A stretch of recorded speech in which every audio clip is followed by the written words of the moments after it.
Bismillahirrahmanirrahim. Alhamdulillahi Rabbil Alamin. Wassalatu wassalamu ala rasulihil amin, Nabiyyina Muhammad ibn Abdullah wa ala alihi wa sahbihi wa man sar ala nahjihi wa ihtada bihadihi wa istanna bisunnati ila yaumiddin, amma ba'd. Yang dihormati Al-Fadhil Ustaz pengacara majlis,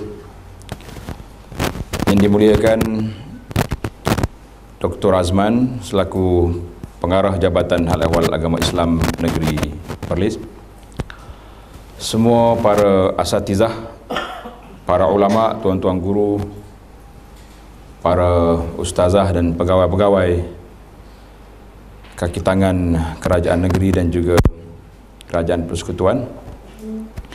Assalamualaikum warahmatullahi wabarakatuh. Alhamdulillah, kita panjatkan kesyukuran pada Allah Azza wa Jalla kerana pada tengah hari ini dapat kita bersama dalam majlis ilmu yang ana kira ini adalah merupakan mengulang kaji. Ana selaku moderator saja. Jadi para ulama, tuan-tuan guru adalah orang yang sepatutnya memberi penjelasan ataupun penerangan. Tetapi min babit tazkir wa zakkir fa inna dzikra tanfa'ul mu'minin, maka kita mengambil pendekatan ingat mengingati sama-sama kita adalah satu sifat yang mulia, memperingatkan yang terlupa dan mengemaskan yang sudah ingat. Seterusnya kita cuba untuk beramal dengan apa yang ada di dalam ilmu yang kita perolehi. Jadi alhamdulillah, kalau kita lihat penjawab awam, ataupun kalau zaman dulu disebut dengan nama al-ummal, iaitulah pegawai-pegawai yang dilantik oleh pihak kerajaan, pihak khalifah, ataupun al-umara yang dilantik oleh para gubernur dan orang-orang yang mempunyai jawatan yang dipilih, yang dilantik sesuai dengan keadaan mereka sendiri.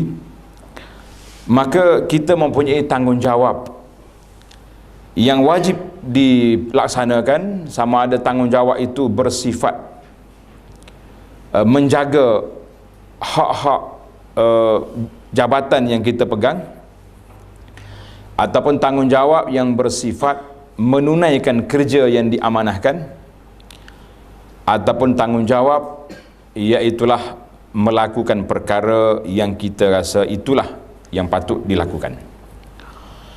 Jadi kalau kita lihat tentang perkara ini, maka kita nampak semua kita, sebagaimana disebut dalam hadis Nabi sallallahu alaihi wasallam, kullukum ra'in wa kullukum mas'ulun an ra'iyatihi. Artinya semua kita ni ra'in. Ra'in dengan mana? Pengawal, penjaga. Jadi bila kita bersifat ra'in, artinya di bawah kita adalah orang-orang yang dipertanggungjawabkan oleh Allah Azza wa Jalla kepada kita. Jadi dengan itu, setiap perkara, setiap jawatan itu ada mempunyai tugas, bidang tugas masing-masing yang mungkin tidak boleh diambil oleh orang lain, ataupun tidak boleh dicampur tangan oleh orang lain, kerana itu adalah bidang tugas kita.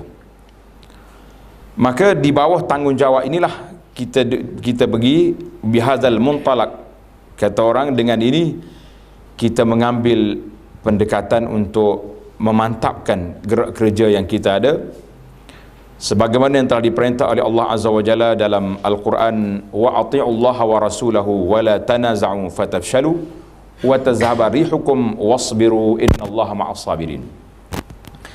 Dan taatlah kepada Allah dan Rasulnya sallallahu alaihi wasallam, dan janganlah kamu berbantah-bantahan yang menyebabkan kamu menjadi gentar dan hilang kekuatanmu, dan bersabarlah.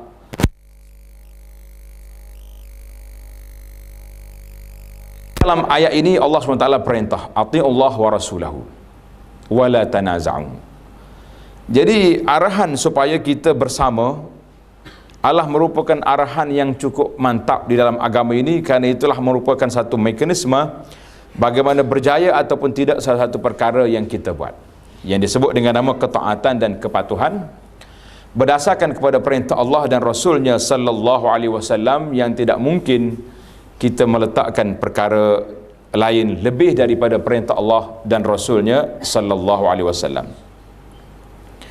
Sebagai seorang Muslim, kita tidak akan mencari-cari lagi siapakah qudwah ataupun contoh yang kita nak ikut. Manakala kita kata kita hari ini kadang-kadang terumbang-ambing, duk cari contoh tu, contoh ni, orang tu, orang ni. Bila kita balik, saya tengok di antara isu yang mula-mula masuk, iaitulah 5S.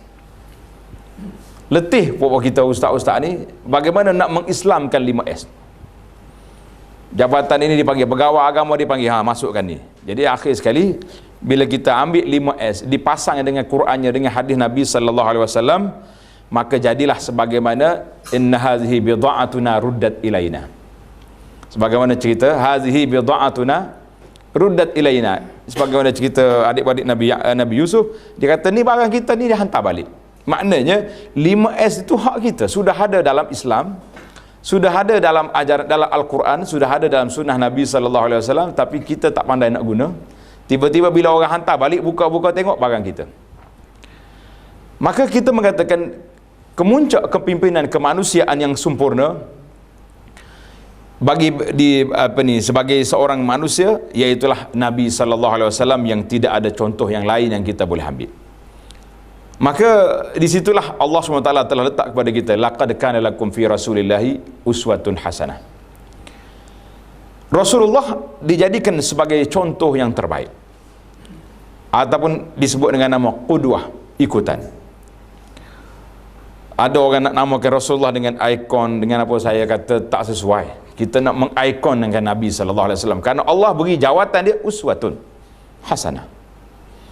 Sehingga peringkat ulama ketika membincangkan di bawah tajuk ini, sampai peringkat nak suruh bila dia ni jadi contoh, dijadikan model, maka contoh itu tak boleh tersembunyi, kita kena nampak. Macam kita pergi berjalan dekat Kuala Lumpur contohnya, berjalan tengok, cantik rumah ni kan, balik-balik kat kampung kita cari dia punya tukang, awak buat rumah macam saya tengok kat KL. Tukang apa terkejut, bila jadi kau ni, mana plan dia, mana contoh dia, mana dia punya gambarnya, nak tengok. Kenapa? Maka gambaran yang jelas itu adalah merupakan suatu perkara yang boleh menjadi ikutan.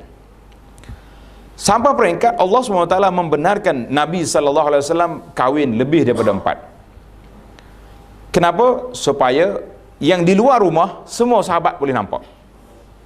Orang yang biasa nampak, sahabat yang besar nampak, orang badui yang datang pun dia nampak. Banyak contoh-contoh yang boleh kita belajar. Contohnya Usamah bin Usal radhiyallahu anhu, ketika dia datang ke Madinah, kena tawan, dia diikat dalam masjid Nabi. Hari-hari orang hantar makanan, pergi baik-baik dia. Nabi kata masuk Islam lah Usamah. Dia kata tak, tidak. Kalau kau buat apa-apa dengan aku ada keluarga, ada kabilah yang akan membela. Tapi kalau engkau buat baik dengan aku ni seorang manusia yang pandai mengenang budi. Tengok dia punya dialog hebat. Usamah, Umamah, maaf. Jadi akhirnya Nabi SAW buat baik kepada dia beberapa hari dan dia lepas. Bila lepas dia pergi mandi, masuk semula ke dalam masjid, jumpa Rasulullah sallallahu alaihi wasallam, masuk Islam. Itu dia panggil contoh. Mengapa dia orang ni kadang-kadang ada sifat-sifat yang dia tak boleh terima dalam keadaan tersebut. Dia kata waktu tadi, kalau aku terima Islam ketika aku sedang ditawan, bermakna aku macam terpaksa. Tidak berprinsip kita menerima dalam keadaan kita ditekan. Tapi kalau kita menerima setelah kita bebas, bermakna itu adalah penerimaan daripada hati yang terbuka. Maka Nabi SAW mengambil pendekatan yang besar, iaitulah dengan contoh yang baik, dengan perbincangan, dengan dialog, dan dengan segala alat-alat yang telah digunakan itu. Maka orang ni keluar daripada masjid, yutan balik kerana nak mengisytiharkan Islam dia di hadapan Nabi sallallahu alaihi wasallam. Maka ketika itulah Rasulullah sallallahu alaihi wasallam dijadikan contoh yang begitu baik. Hari ini orang duk sibuk dengan seorang penulis barat, apa nama, yang letak Nabi nombor satu, pemimpin nombor satu dalam dunia ni. Tak ingat dah. Kau memang tak nak baca buku orang putih. Ini kadang-kadang kita dah buku orang putih tak nak baca dah. Dia kata bukan tak nak baca, ustaz, buku hak ni pun tak habis dah. Ini kitab hak rumah pun tak habis nak baca buku orang lain pula. Jadi kata nama Michael Hart, dia tulis Rasulullah sallallahu alaihi wasallam ni di antara orang nombor satu yang pengaruh dalam dunia ni. Jadi ada orang tanya, buat apa nak ambil orang putih tulis? Kita kadang-kadang duk fikir. Jadi kata di para pengkaji sebagaimana yang disebut, al-haqqu ma syahida bil al-a'da, kebenaran itu lebih terserlah apabila musuh yang memberi jamin, memberi sokongan. Jadi orang putih kata, kalau kita kata memang kita kena kata, wajib atas kita kata Nabi yang terbaik. Tapi bila orang yang bukan Islam mengatakan, maka itu menunjukkan memang dia terbaik dah, tapi mempunyai orang panggil kredit lah kepada Islam, kerana orang lain pun mengakui kehebatan Nabi sallallahu alaihi wasallam. Dan Nabi sallallahu alaihi wasallam, kerana dia ni uswah dan qudwah, maka dibenarkan untuk kahwin lebih daripada 4 orang, supaya rahsia dia yang di luar daripada dia pengetahuan awam umum boleh ditanya kepada ummahati al-mukminin. Bila kita sebut tentang pegawai, maka di sini duduk di bawah satu kategori dinama al-qiyadah. Al-qiyadah, qaid, qiyadah dengan makna kepimpinan. Orang yang akan memimpin, sama ada dalam negara yang disebut dengan nama khalifah, ataupun sekarang ni presiden, Perdana Menteri. Dalam negeri adanya menteri besar, adanya ketua-ketua pejabat, ketua sektor, dan macam-macam ketua yang kita kata ini adalah merupakan kepimpinan, di mana duduk di bawah tanggungjawab kita ni terlalu banyak perkara-perkara yang diperhatikan oleh semua orang. Sama ada kita buat yang baik yang boleh diterima oleh masyarakat, ataupun kita buat yang baik orang tak terima. Ada satu buku tentang, dia panggil at-tatawur, bagaimana manusia itu boleh berubahnya seorang manusia ni berubah dengan 2 sebab. Menarik ditulis. Sebab yang pertama, manusia berubah kerana memang tabiat manusia akan berubah. Kita dulu daripada kecil, sebagaimana keadaan daripada awal kita dulu, daripada tak ada, kemudian ada, daripada ada, kecil, besar, sampai ke sekarang ini. Dan lepas pada ni kita akan terus berubah. Baru ni jumpa, nampak tak banyak lagi. Ustaz Ismail tak apa cerah lagi bawah tu. Hari ni nampak lebat sikit dah. Itu mana perubahan tu yang tak boleh nak sekat. Tak boleh nak kata saya ni macam mana ni. Akhir sekali pergi cari fatwa, boleh dah nak hitamkan rambut dengan janggut. Kalau hitam pun tak ubah dah, kecuali kita pergi ubah kad kenalan ataupun ubah nama. Ada setengah orang dia bergurau, dia kata kalau kita nak jadi muda, senangnya dia kata. Gitu kan nama muda, orang akan panggil muda sampai ke mati. Dia kata mati, muda mati hari ni. Muda mati juga. Baik. Maknanya manusia ni proses perubahan berlaku. Sama ada dia nak atau tak nak. Bahasa Arab kata syi'na am abaina. Tetapi itu perubahan yang secara otomatik. Yang kita nak hari ni iaitulah manusia yang boleh berubah apabila melihat benda yang baik. Apabila menerima ini adalah maklumat yang jelas. Jadi kenapa kita tak boleh berubah? Jawab di pengkaji ini mengatakan ada beberapa sebab manusia tak boleh berubah. Yang pertama, orang yang rasa yang tak mau berubah ni, sama ada dia rasa dia betul belaka dah. Apa cakap macam ni? Ini aku tahu belaka. Orang ni tak akan berubah. Ataupun manusia yang dia panggil kerah kepala. Banyak orang ni. Satu contoh yang terbaru saya dapat, cerita benar ni. Suami isteri ni pergi umrah Mekah. Jadi sampai di Mekah, biasalah isteri ni seronok sangatlah. Sampai dapat buat umrah, dia berdoa untuk suami dia kebaikan dunia akhirat dekat Kaabah. Balik di hotel, jumpa dah suami, jumpa balik dah lepas pada tahallul. Dia pegang suami, dia kata, abang, alhamdulillah saya hari ni doa betul-betul depan Kaabah khas untuk abang. Oh, jadi suami semangat. Dia kata, kau doa apa? Dia kata, ya saya doa, ya Allah berikanlah taufik dan hidayah kepada suamiku supaya dapat tinggal rokok. Mana agak-agaknya tuan-tuan, agaknya peluk kemah ke isteri. Baiklah, terima kasihlah kerana adinda doakan kanda dah. Suami ni apa jadi? Terus angkat tangan, ya Allah tolonglah batal balik doa bini saya tadi kat Kaabah. Tak mau dia. Terkejut orang lain. Apa? Saya minta Allah Ta'ala cancel baliklah permintaan bini saya tadi. Biasa, maknanya ini manusia yang cukup hebat, tak nak berubah walaupun dia sudah tahu benda itu tidak baik. Tak nak berubah. Yang ketiga, manusia yang tak nak berubah, iaitu sama ada dia tadi, dia rasa dirinya sudah sempurna, orang ni tak akan berubah. Pasal itulah kita lihat hari ini di antara satu fenomena pelajar-pelajar penuntut ilmu. Ini satu fenomena yang besar. Dia pergi penceramah. Kadang-kadang penceramah terpaksalah kena cari orang tu, cari orang ni. Sebab apa? Kalau orang ceramah kampung dia kata, ustaz ni aku selalu dengar daripada kecil lagi. Maksudnya dia pergi dengar, hak ustaz kata tu semua tak, bagi dia tak ada nilai, tak ada qimah. Tak akan masuk dalam kepala. Jadi kalau ataupun kita pergi dengan orang ni telah dianggap sebagai orang yang tidak baik, tak masuk. Jadi maka timbullah satu kaedah yang dibuat oleh para murabbi, para pentarbiah, mengatakan manja'a naqidan raja'a faqidan ataupun raja'a farigan. Siapa dia pergi nak belajar tapi dalam keadaan dia bukan pergi nak belajar, kalau tanya nak gimana tu? Nak pergi dengar dia kata apa. Tengok dia punya ayat, mantap. Nak pergi dengar dia kata apa. Dia bukan nak pergi belajar. Oh, dia kata apa kita pergi dengar. Apa dia dapat? Raja'a farigan, dia akan balik kosong sebab dia pergi bukan niat nak mendapat ilmu. Tak ada benda kalau kita pergi mesti kita akan dapat maklumat. Sama ada maklumat itu berguna atau tidak berguna, tapi sekurang-kurang kita dapat maklumat. Itu di antara sebab manusia tidak boleh berubah, sama ada dia rasa dia benar ataupun memang dia tahu benda tu tapi keras kepala. Jadi kita balik kepada sebagai petugas, pekerja yang bekerja di atas muka bumi Allah SWT ini, iaitulah yang besar sekali kita kena tengok kepada matlamat hidup kita. Kita kata, kenapa aku dijadikan? Mungkin para asatizah, para ulama telah buat kajian. Ana pernah buat kajian dengan beberapa sahabat-sahabat. Ni kajian rambangnya ni, bukan kata satu kajian yang peringkat universiti ilmiah, tapi kajian di peringkat jabatan agama. Bila kita kaji, apa sebab kehidupan manusia hari ini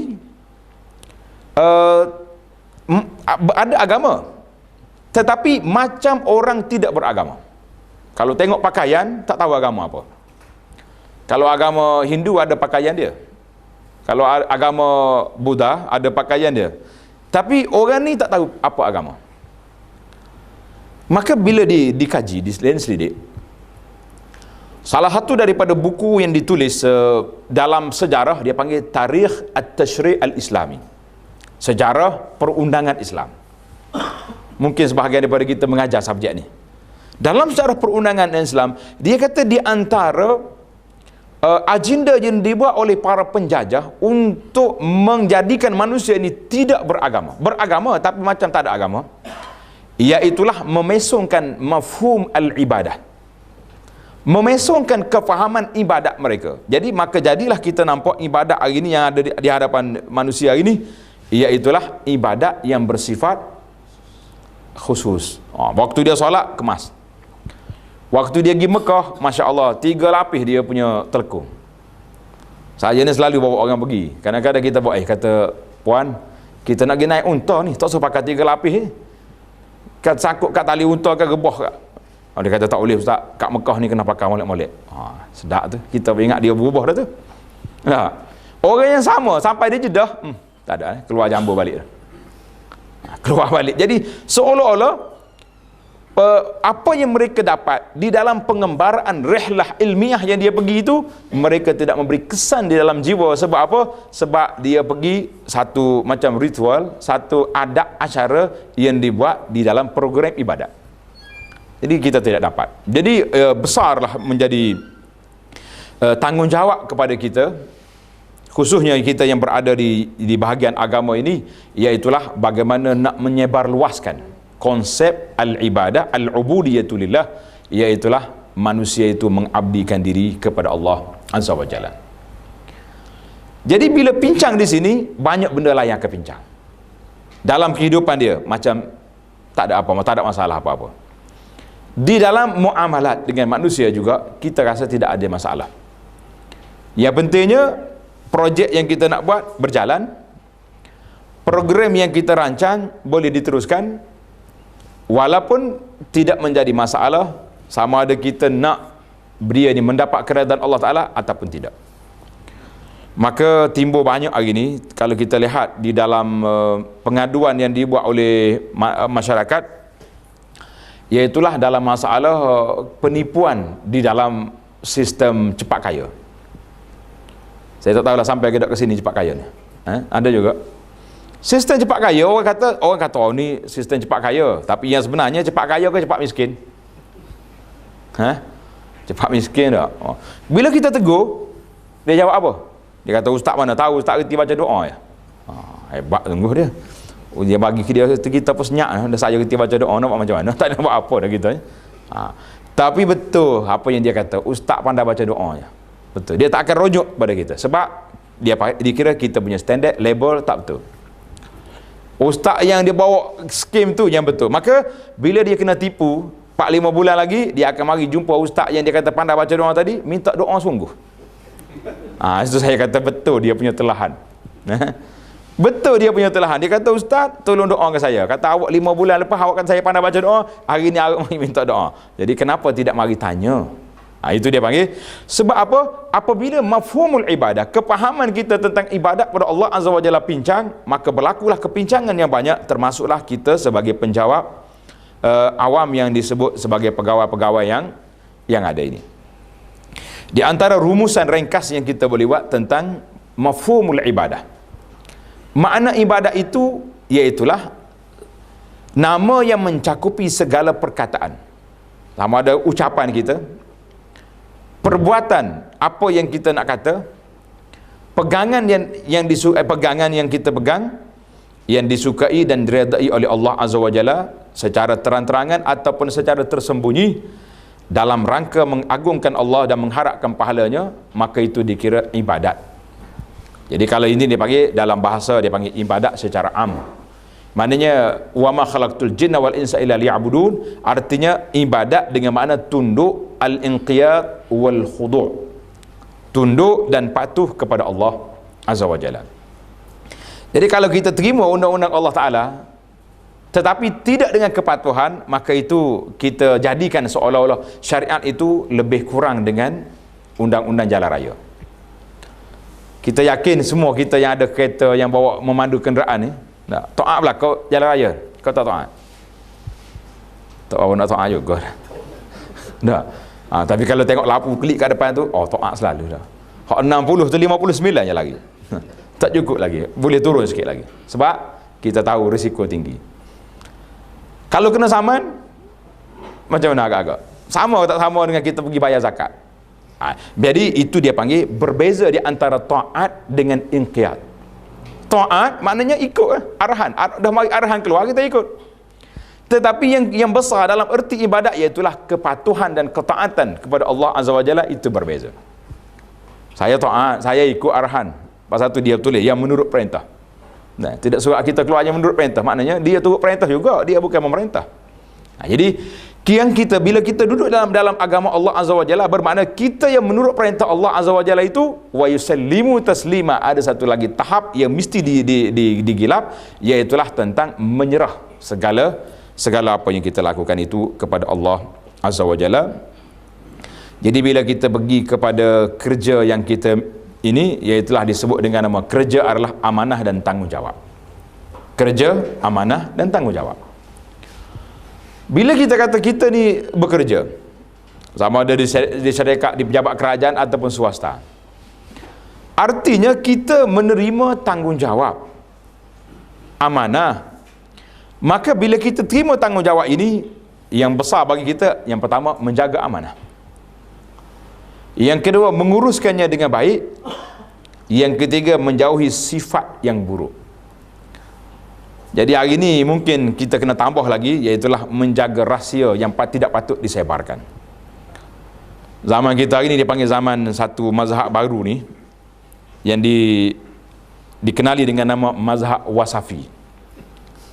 Mazhab Wasafi ni rasa daftar belakang dah jadi ahli kita dah. Daftar dah. Daftar. Allah. Kalau orang kata ada rahsia hari ni, hebatlah tu. Ada rahsia tak ada rahsia? Tak ada rahsia. Saya selalu berjalan pergi sana sini. Kadang-kadang orang ada usik juga. Umur anak tu dia kata, nyebi lah pergi seorang-seorang tu. Kita kata jangan bimbang lah. Pak Imam tak sempat habis khutbah lagi sampai dah gambar. Orang akan wasak lalu dia tu. Tahniah dah tak ada apa-apa. Jadi kita kata zaman ini zaman yang cukup besar. Iaitulah maklumat-maklumat dibocorkan. Apa benda yang tak setuju, Facebook lalu. Tulis kat situ. Jadi kita ni para peserta sekalian, maka itu yang disebut dengan nama amanah. Tanggungjawab menguruskan dengan baik dan menjauhi sifat yang buruk.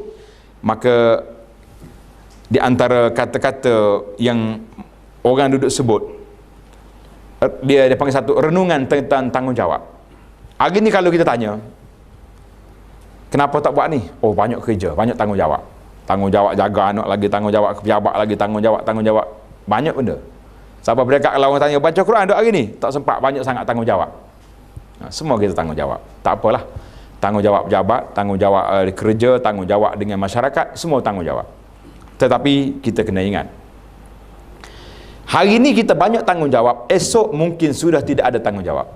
Artinya bila sudah mati, tanggungjawab sudah tidak ada, tetapi semua perkara yang kita buat atas dunia ni dipertanggungjawabkan di hadapan Allah Azza wa Jalla. Jadi kalau kita letak situ, kita akan fikir banyak. Kita akan fikir banyak. Kerana itulah banyak benda.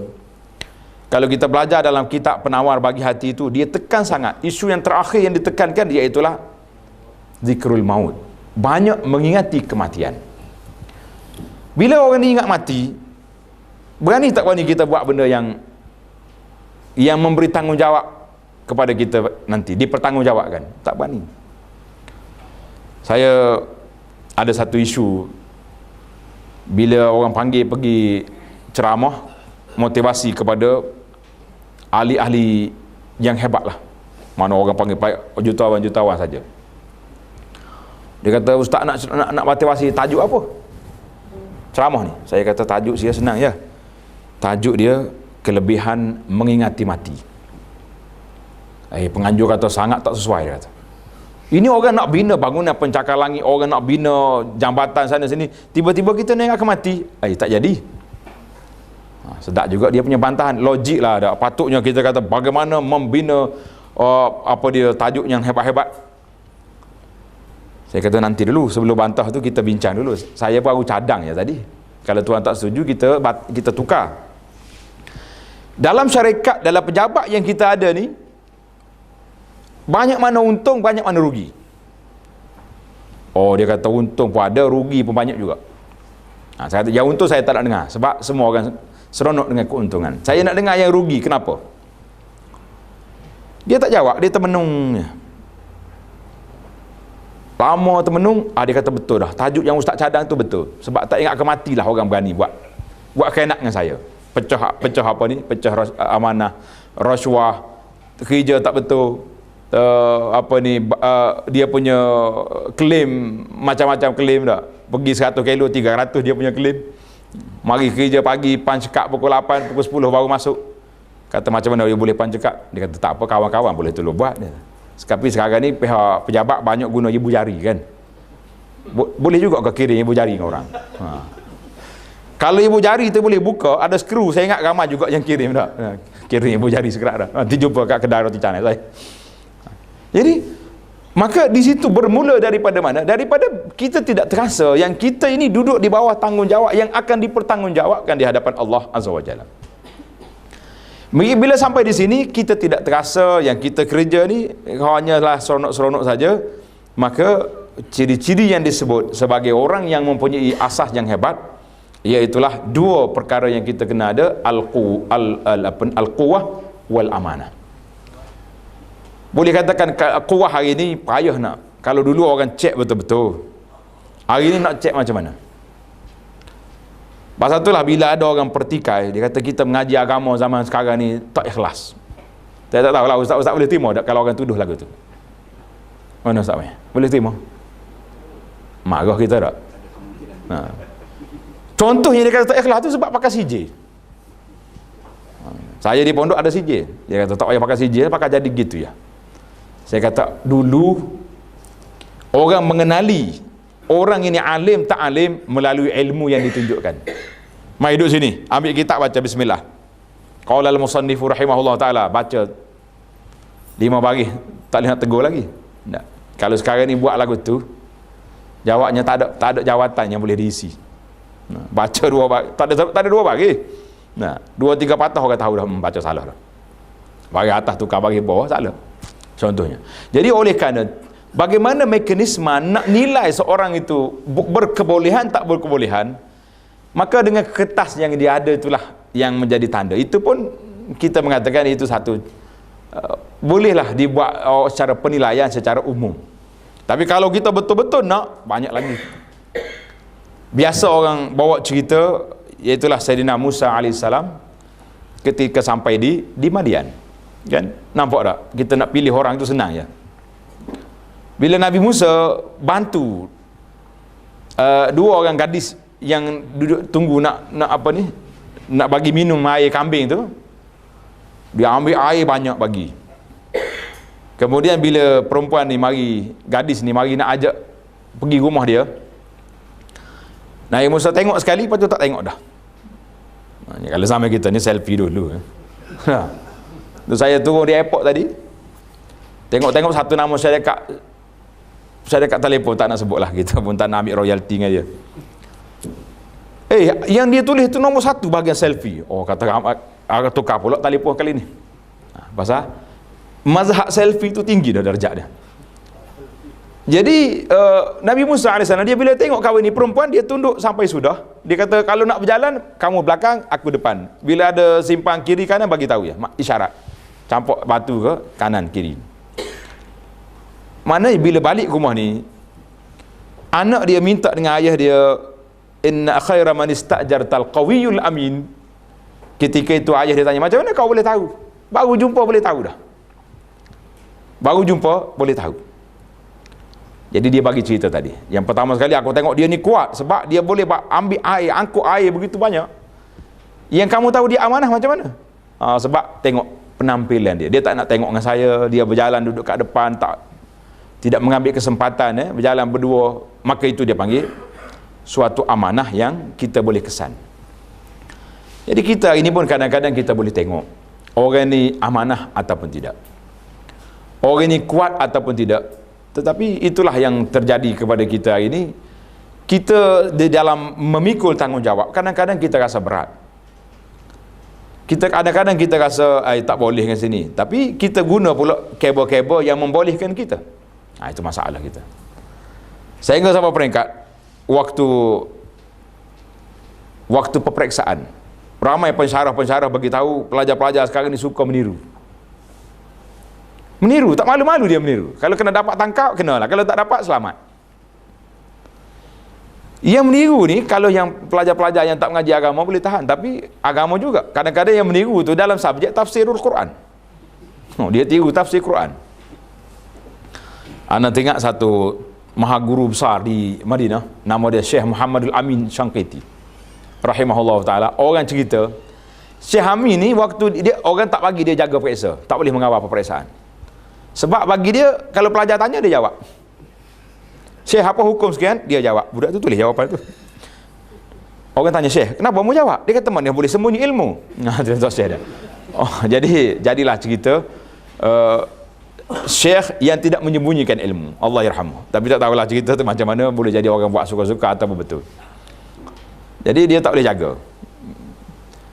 Dalam kita duduk hari ni, meniru dalam peperiksaan, banyak berlaku. Tak takut pula tu. Tiru tafsir pun boleh tiru, tiru hadis pun boleh tiru. Jadi kita kata kalau kamu meniru bermakna kita dapat syahadah. Inilah yang disebut oleh para ulama syahadatuz zur, iaitulah dia panggil CJ palsu. Sebab meniru dalam peperiksaan. Nah, kesan dia banyak. Bila kita meniru bermakna kita selesai, kita dapat CJ nanti, kita minta kerja dengan CJ tipu. Bila minta kerja dengan CJ tiru, bagaimana, adakah fatwa yang mengatakan jawatan yang kita terima itu jawatan yang diterima berdasarkan al-qawi, di atas kertas yang ditulis? Itu jadi panjanglah cerita. Ada orang pergi kias macam-macam, buka kitab usul fiqh, ada masalah sah salat pakai kain curi. Macam jadi dia panggil nak at-taqyif al-fiqhi, bagaimana nak ambil kitab fiqh nak menyelesaikan masalah yang sudah berlaku. Dia tahu solat fi ardil maghsubah, di bumi yang dicuri pun sah, pakai kain curi sah salat, cuma berdosa. Macam-macam. Jadi kita tak nak masuk tajuk tu, itu kita serah pejabat mufti yang uruskan. Nah, yang kita nak katanya iaitulah dalam kerja buat yang kita di sini. Maka pernah Sayyidina Abu Zar radhiyallahu anhu, seorang sahabat, dia pergi jumpa Nabi sallallahu alaihi wasallam, dia kata, ya Rasulullah, istamilni, lantiklah saya. Abu Zar minta Nabi lantik sebagai tugas. Nabi kata, ya Abu Zar, innaka dhaif. Abu Zar, kamu ni lemah dalam jawatan yang aku tawar nak ambil ni. Kita tidak mahu. Wa innaha amanatun, jawatan yang kita pegang ini amanah.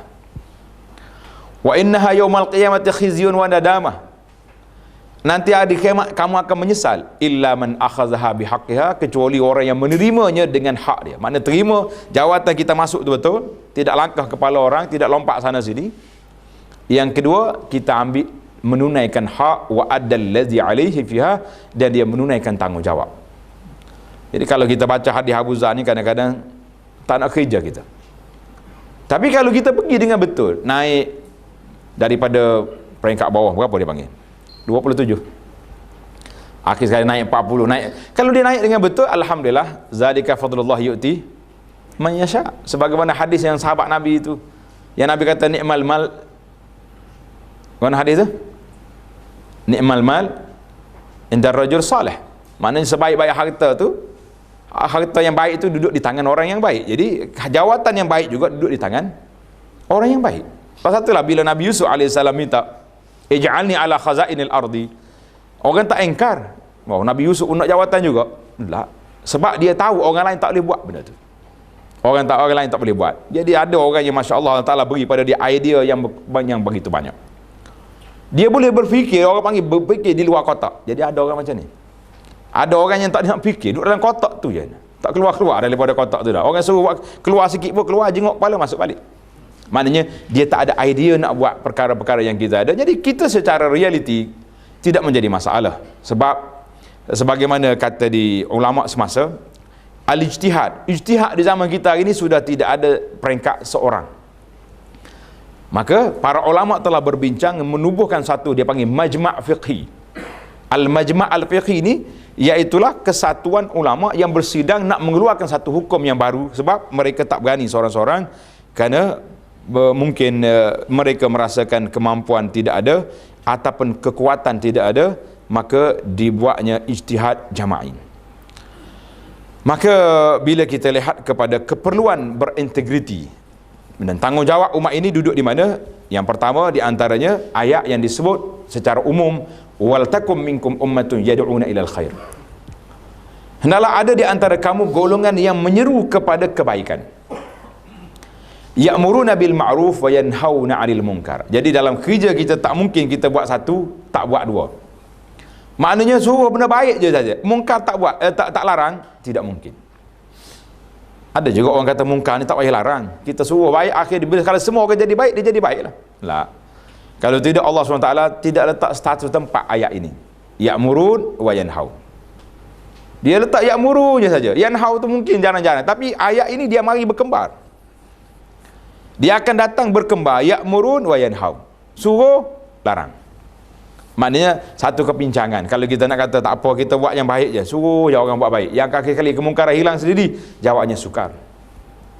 Sebagaimana kata Sayyidina Uthman radhiyallahu anhu, innallaha nazala bisultan ma nazala bil Quran. Allah Ta'ala beri kuasa sultan itu kesan dia kepada masyarakat lebih daripada Quran. Sebab Quran ada di tangan kita. Sebagaimana cerita Ziyad ibn Labid kan, bila Nabi SAW cerita kepada dia, haza awanu ikhtilasil ilmi minan nas. Nabi kata hampirlah masa ilmu ini diangkat daripada manusia. Ziyad kata, ya Rasulullah, kaifa? Bagaimana diangkat? Kita sedang baca Quran dan Quran itu akan dibacakan kepada keluarga kita. Apa Nabi kata? Sakhilatka ummuka ya Ziyad. Nabi kata, berat makmu ni wahai Ziyad. Tengok Quran yang ada, iaitu Taurat ada di tangan Yahudi, Injil ada di tangan Nasara, famaza yughnihim. Apa yang beri faedah kepada mereka? Jadi kita kata Quran sudah ada di tangan kita. Tetapi kalau tidak dikuasakan undang-undang yang ada, maka manusia kadang-kadang dia tidak terfikir yang dia ni satu perkara yang ada. Maka kita mengatakan di antara tanggungjawab yang kita buat hari ini, iaitulah seimbang dalam melaksanakan dua tanggungjawab yang besar, iaitu yang pertama sekali memelihara agama. Lebih-lebih lagi kita yang duduk di bahagian agama, sama ada di pejabat agama, di unit apa saja pun yang berkait dengan kerja yang kita buat ini, iaitulah kerja nak menjaga agama. Yang kedua, nak menguruskan perjalanan agama itu supaya berjalan dengan betul. Maka kita di sinilah kita kena fikir sebanyak mungkin yang ada, sebab tanggungjawab kita di hadapan Allah Azza wa Jalla sangat besar. Sebagaimana yang disebut oleh Al-Imam Ibn Kathir ketika menafsirkan ayat surah Al-Imran, wa iz akhadallahu mitsaqal ladzina utul kitab la tubayyinunnahu lin-nasi wa la taktumunah. Ingatlah ketika Allah SWT ambil mitsaq, perjanjian, tanggungjawab kepada orang yang diberi kitab. Apakah tanggungjawab mereka? La tubayyinunnahu lin-nas, supaya mereka menjelaskan kepada manusia. Wala taktumunahu, jangan sembunyi. Apa nak jadi?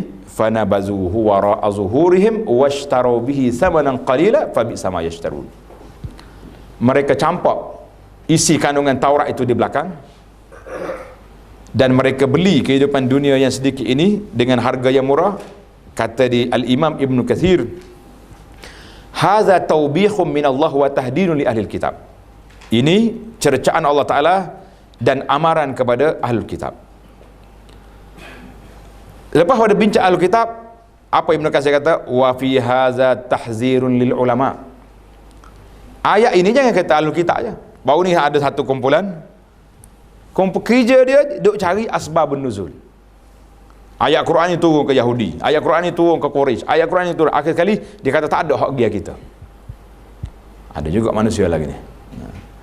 Dan ana baru dapat maklumat yang terbaru, mungkin pihak jabat agama boleh ambil perhatian.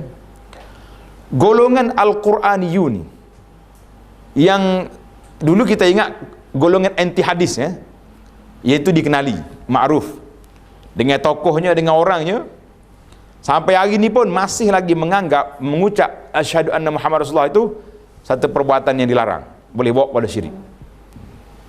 Tapi begitulah golongan ajaran sesat ni, seperti yang dikata oleh para ulama, seperti api dalam sekam. Nampak senyap ya, tapi bila kita pijak panas. Mari angin sikit, naik balik. Dia senyap sekejap tapi balik. Hari ni banyak orang buat grup-grup ni, bila masuk buat-buat ni timbul. Tak usah duk kira lah G25 ke berapa G, berapa banyak lagi kumpulan-kumpulan yang ada. Jadi kita nampak orang ni memang bagi dia panggil mereka berpegang dengan Quran sahaja, Quraniyun, tapi Quran yang ditafsir oleh otak dia. Itu jadi masalah. Jadi kata di Ibn Katsir kata fi hadza tahzirul ulama an yasluku maslakahum fayusibuhum ma asabahum. Jangan sekali-kali kita ambil pendekatan yang dibuat oleh golongan ini, mana kita tak berani nak beritahu yang benar. Cuba kita lihat banyak benda-benda yang berlaku di dalam masyarakat, sama ada dalam kehidupan ataupun dalam perkara-perkara yang berlaku. Kadang-kadang yang berlaku itu jelas, kita sudah nampak dianya tidak selaras, tidak selari dengan apa yang kita belajar dalam kitab-kitab kita. Tapi oleh kerana benda ni dibuat oleh orang, Berani tak berani kita tegur? Dia mula situ. Oh, tak boleh tegur. Kalau tegur nanti kena itu, kena ni, kena ban, kena tuduh, kena label macam-macam, yang menyebabkan kita tak berani nak menyatakan apa yang sepatut disampaikan. Ana baru mengajar satu kitab. Tuan-tuan boleh tengok kitab Al-Fiqhul Manhaji. Fiqh Manhaji ni boleh katakan semua ustaz hampir ada belaka lah. Tak, kecuali ustaz-ustaz yang mungkin yang lama-lama tu tak sempat beli. Sebab Fiqh Manhaji ni baru cetak, baru ada. Di dalam bab wakaf. Dalam bab wakaf. Memang dia naskan wakaf itu siapa yang mewakafkan untuk membina kubur-kubur, maka wakaf itu tidak sah. Tetapi kata di penulis, kenapa kita tengok di negeri kita, penulis duduk di Syam, di Syria, dia tak cakap di sini. Kenapa kubur makin hari makin besar, makin tinggi binaan? Kenapa? Aku tengok ada dua sebab. Yang pertama sekali, kerana sukutul ulama. Para ulama berdiam, tidak kata apa-apa. Ataupun ulama hanya tengok saja, orang buat tidak memberi penjelasan kepada apa yang dilarang oleh syarak. Jadi bila kita teliti tengok benda-benda itu, contoh yang saya buat kerana anak baru mengajar kitab bab yang tersebut. Jadi kita lihat bila berlaku kepincangan dalam masyarakat, berpunca daripada mana? Daripada kita sendiri yang tahu agama berdiam, sukut. Jadi kalau kita kata kita diam ni kerana tak nak bising-bising, jadi siapa yang akan beritahu? Ada kata-kata yang dinisbahkan kepada Sayyidina Ali bin Abi Talib. Tak tahu dia punya kesahihannya, tapi dia kata qila an Ali, iza sakata ahlul haqqi, apabila orang yang menerima kebenaran, tahu kebenaran itu, sakatu, diam, maka orang yang duduk di dalam kebatilan itu menyangka apa yang mereka buat itu betul. Ini jadi masalah kepada kita. Iza sakata ahlul haqqi, orang yang tahu benar itu, benda yang benar itu diam, maka orang yang buat salah dia kata betul. Ada kata-kata lain daripada ulama, mereka mengatakan kita kena beritahu benda yang benar walaupun tidak diterima oleh orang. Sebab nanti akan datang zaman generasi anak-anak kita besok, dia kata ma sami'na bihaza fi aba'il walin, kami tak pernah dengar ustaz kita, pak lebay kita, pak imam kita bagi tahu benda ni tak baik. Itu jadi antara masalah wa iz akhadna yang disebut tadi, akhadallahu mitsaqal ladzina la tubayyinu lahu linnas, kita kena beritahu kepada masyarakat. Jadi inilah yang kita bimbang dari sudut integriti kita sebagai orang yang duduk dalam bahagian agama. Kita bukan satu benda yang mudah untuk kita kata ini kerja orang tu kerja orang, tidak. Kalau tengok orang buat maksiat, budak-budak duduk mengorak atas motosikal dah, bila orang beritahu itu kerja orang bahagian pencegah maksiat, penguat kuasa, saya bahagian unit dakwah. Habis apa kerja dakwah? Kalau nak bagi nasihat pun tak boleh. Kerja dakwah, saya bukan kerja ni, saya unit jaga masjid je, bersih tak bersih. Dia jaga masjid je, yang jaga orang lain tak. Jadi kita tidak ambil pendekatan bahawa kita yang yang menerima amanah daripada Allah Azza wa Jalla. Yang pertama sekali amanah ilmu. Amanah ilmu yang diberi oleh Allah Ta'ala kepada kita itu mestilah disampaikan pada masyarakat, diberitahu kepada orang. Kerana apa? Kerana semua yang kita buat itu adalah di bawah tanggungjawab kita dengan Allah Azza wa Jalla. Isu yang kedua iaitulah melakukan tugas dengan betul. Innallaha yuhibbu idza amil ahadukum amalan an yutqinahu. Allah Ta'ala suka bila kita buat satu benda, biarlah kita itqan, buat dengan cara yang betul. Yang kata asalkan sudah, asalkan jadi, tidak. Buat bersungguh-sungguh, biarlah menjadi. Sehingga ada seorang ahli motivasi, saya pun terkejut juga bila dengar dia ceramah. Dia kata kita ni kadang-kadang pendakwah ni kena belajar juga teknik syaitan. Saya kata apa kita dakwah ni nak lawan syaitan, awak suruh belajar teknik syaitan, kenapa? Dia kata saya tidak suruh berguru dengan syaitan, suruh ambil teknik dia saja. Kata contoh, dia kata syaitan ni kalau dia buat satu projek, dia akan ikut dia punya ada R&D dia, mesti berjalan dengan baik. Oh, dia ada R&D syaitan. Pasal itulah dia pergi masjid. Nah, dia tak suruh orang masjid ni, awak tuan-tuan malam ni kita ada kepok ke? Yang lompat-lompat tu. Jipuk belakang pergi, tak ada, dia tak mari. Orang duduk masjid ni dia mari gosok belakang. Pak Haji lah orang paling hebat dalam masjid ni.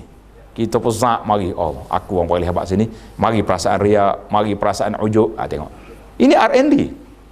Dia masuk lorong yang sesuai dengan orang tu.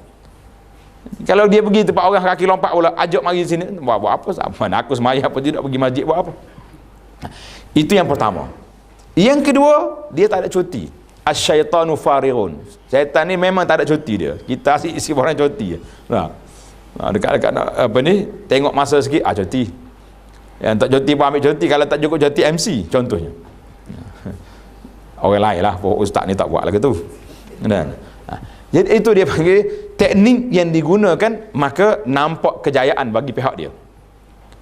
Jadi kalau kita masuk orang sebagaimana dikatakan khatibin nas ala qadri uqulihim, bercakap dengan orang mengikut kadar pemikiran mereka. Cakap dengan budak takkan nak bercakap macam orang tua.